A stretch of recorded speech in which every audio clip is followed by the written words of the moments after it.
Tiranë, por jo vetëm edhe në Shkupe dhe në Prishtinë. Ne do të qëndrojmë tek zhvillimi i minutave të fundit, vendimi dhënë vetëm pak çaste më parë nga gjykata kushtetuese pas ankimimit të Partisë Demokratike mbi ndryshimin e rregullores dhe komisioneve parlamentare në nisje të legjislaturës në shtatorin e shkuar. Arestina Skënderi, kolegja e A2-Len, e ndoqi zhvillimet në gjykatën kushtetuese. Arestina, përshëndetje. Më thuaj që vendim dha gjykata kushtetuese pak çaste më parë. Të përshëndes Pandi, do duhet thënë se gjykata kushtetuese ka vendosur shfuqizimin e vendimit që ka ndjekur Kuvendi për procedurën e ndryshimit të organizimit të komisioneve parlamentare shtatorin e vitit të kaluar. Duket se gjykata kushtetuese ka vendosur tani më edhe zyrtarisht i jap të drejtë opozitës dhe kërkesës së tyre për ta shpallur këtë procedurë antikushtetuese dhe gjykata ka theksuar se ajo i ka kërkuar, pra ja ka bërë me detyrim Kuvendit që brenda 30 ditëve ata do duhet që të ndryshojnë procedurën të cilët kanë ndjekur për të bërë ndryshimin e organizimit të komisioneve parlamentare, për shkak se nuk është gjykata kushtetuese ajo që tregon se sa komisione parlamentare duhet të ketë apo jo Kuvendi, por tregon se do duhet të ndjeken procedurat në mënyrë që të gjithë deputetët të kenë mundësi që të përfshihen në këtë çështje. Sipas kësaj gjykate, një pjesë e mirë e deputetëve dhe sidomos ato të opozitës që kanë bërë kërkesën nuk kanë pasur mundësi të japin mendimet e tyre apo kundërshtimet e tyre në lidhje me këtë vendim të Kuvendit për të ndryshuar organizimin e komisioneve parlamentare. Do duhet thënë që kjo është një fitore nga ana e Partisë Demokratike në gjykatën kushtetuese, ku edhe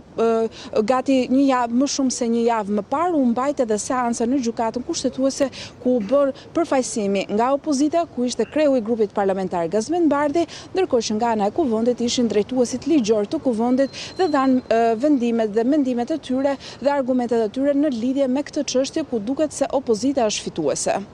Që thotë është fituese dhe Partia Socialiste me gjas do të nisë procedurën nga e para, sepse procedura është shpallur antikushtetuese për të qëndruar tek ky ndryshim rregulloreje dhe tek këto komisione parlamentare, apo jo, Arestin?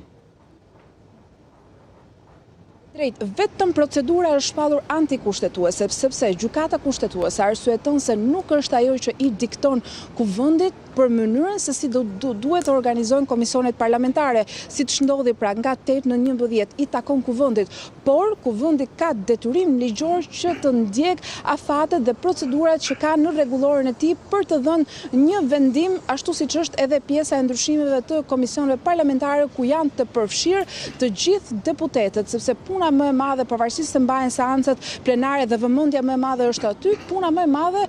kryhet në këto komisione parlamentare ku ka përfaqësues nga të gjitha palët që ndodhen në parlament me deputetët e tyre. Prandaj gjykata kushtetuese e rithekson dhe një herë që ne nuk kemi detyrim që t'ju caktojmë se sa komisione parlamentare ju duhet të bëni apo jo, por ne kemi detyrim që t'ju themi se ju duhet të respektoni rregullat të cilat i keni vendosur në rregulloren tuaj për të mos cënuar pjesën e demokracisë, por gjithashtu për t'i dhënë të gjithë mundësi deputetëve që të përfaqësohen dhe të flasin mendimet apo të kundërshtojnë atë procedurën për të cilët do të ndiqet. Rikujtoj se vitin e shkuar u zgjodh një procedurë e përshpejtuar nga ana e mazhorancës socialiste për të bërë këto ndryshime, ku rritën numrin e komisioneve parlamentare, por gjithashtu ndryshuan edhe pjesën e organizimit brenda disa komisioneve, siç është rasti i komisionit për pjesën e integrimit, ku dikur e drejtonte opozita, sot tani më i ka kaluar Partia Socialiste. Kështu që brenda 30 ditëve ky vendim nuk do dalë në faqen zyrtare, ky vendim i gjykatës nuk do dalë në faqen zyrtare, por do t'i japi kohë Kuvendit që të bëjë ndryshime dhe më pas do të shohim se çfarë do të bëjë dhe mazhoranca socialiste për të parë dhe vendimin e gjykatës. Një tjetër betejë dhe një tjetër çështje e re mes palëve, mes demokratëve dhe socialistëve në parlament. Arestina Skënderi, të falenderoj për detajet që solle.